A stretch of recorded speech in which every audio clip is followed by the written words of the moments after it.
Assalamualaikum warahmatullahi wabarakatuh.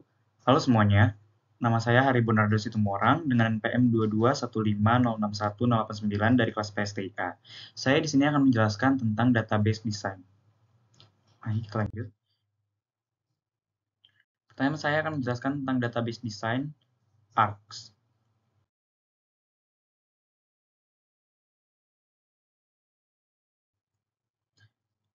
Apa itu constraint?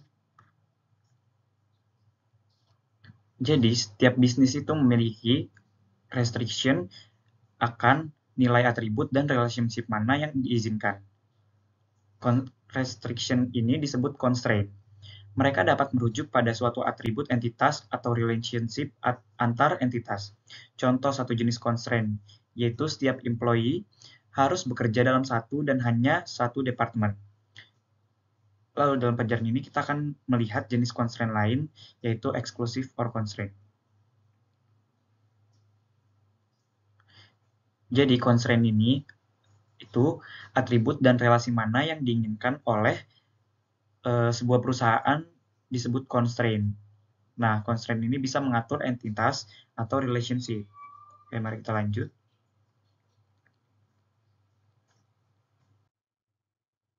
Nah, ini ada exclusive or relationship. Mutually exclusive relationships terkadang terjadi di antara entitas dan juga dikenal sebagai exclusive or relationships.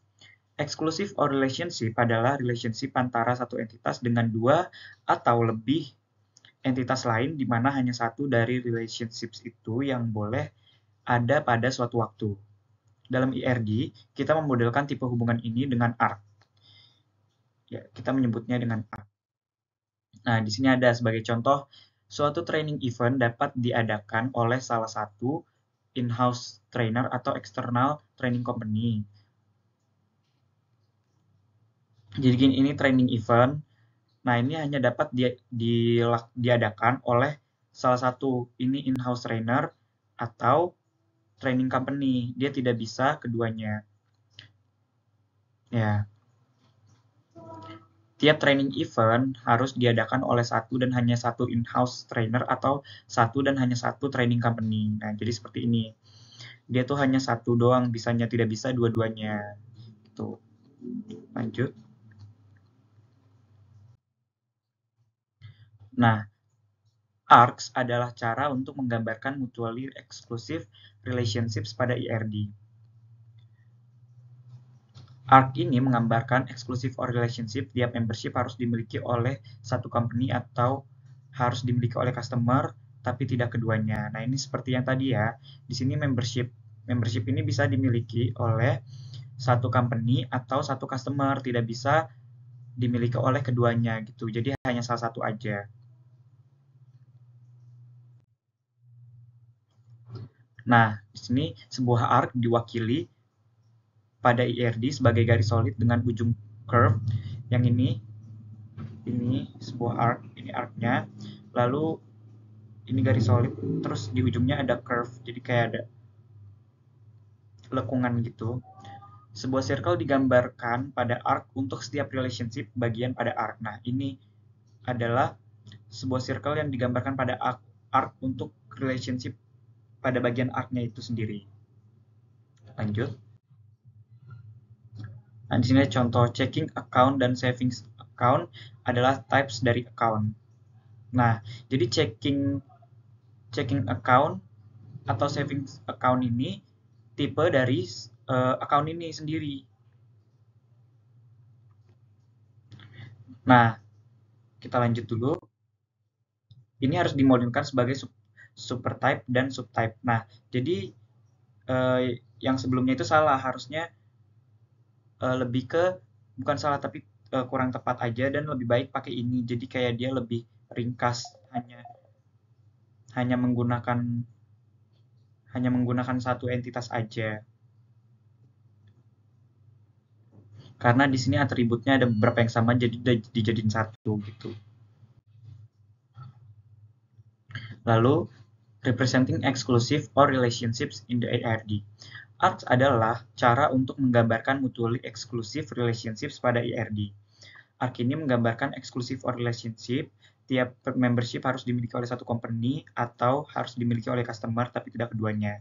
Ya, seperti yang tadi ini membership ini harus dimiliki oleh satu company atau harus dimiliki oleh customer, tapi tidak bisa keduanya. Gitu.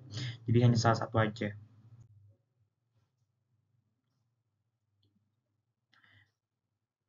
Nah, baik ini kita lanjut ke database design yang 7.2 yaitu hierarchy dan recursive relationship.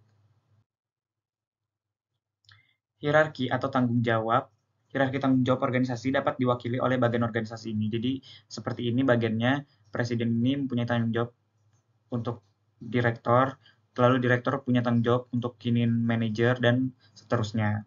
Tuh. Lalu organizational chart dapat diwakili oleh model data ini. Ya ini, kita membuat entitas untuk setiap level dengan relationship ke level berikutnya. Jadi seperti ini, satu presiden bisa mengatur banyak director. Lalu dari director ini, satu director bisa uh, mencakup banyak manajer. Begitupun selanjutnya.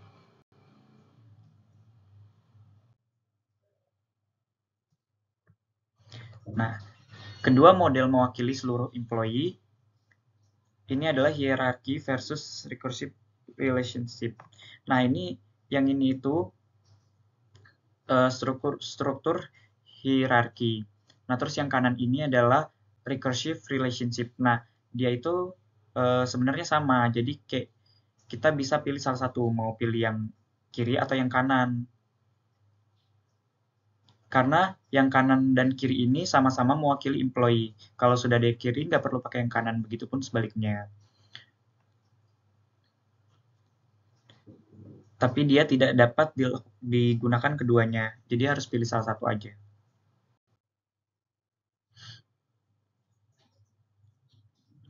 Lalu hierarchical structures lebih eksplisit dan lebih mudah bagi kebanyakan orang untuk memahami karena sangat mirip dengan bagian organisasi. Setiap entitas dapat memiliki atribut dan relationship mandatory sendiri. Dengan cara ini model datanya akan benar-benar mencerminkan aturan bisnisnya seperti ini. Jadi satu presiden bisa mengatur banyak director, lalu satu director bisa mencakup banyak manajer, begitupun selanjutnya sampai entry level employee. Nah, di sini ada hierarchy versus recursive relationship.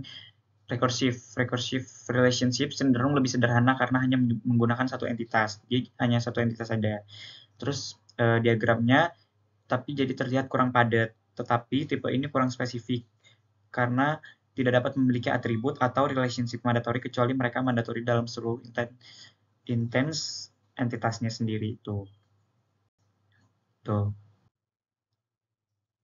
Nah, di sini ada drawing convention. Ya, di convention untuk menunjukkan recursive relationship digambar sebagai loop, juga dikenal sebagai fixed ear. Jadi di sini dia loop yang berbentuk seperti, mohon maaf, kuping babi. Lalu di sini automobile manufacturing business scenario. Untuk perusahaan manufaktur mobil, pikirkan semua bagian dasar rakitan dan produk sebagai instance dari entitas komponen. Model dapat dibuat sebagai hubungan rekursif sederhana.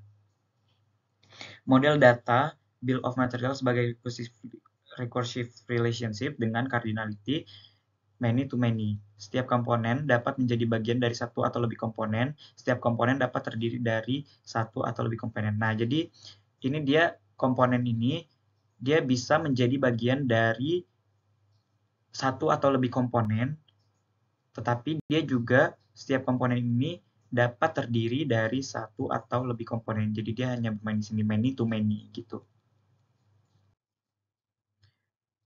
Oke, mungkin cukup sekian yang dapat saya sampaikan. Kurang lebihnya mohon maaf. Wassalamualaikum warahmatullahi wabarakatuh.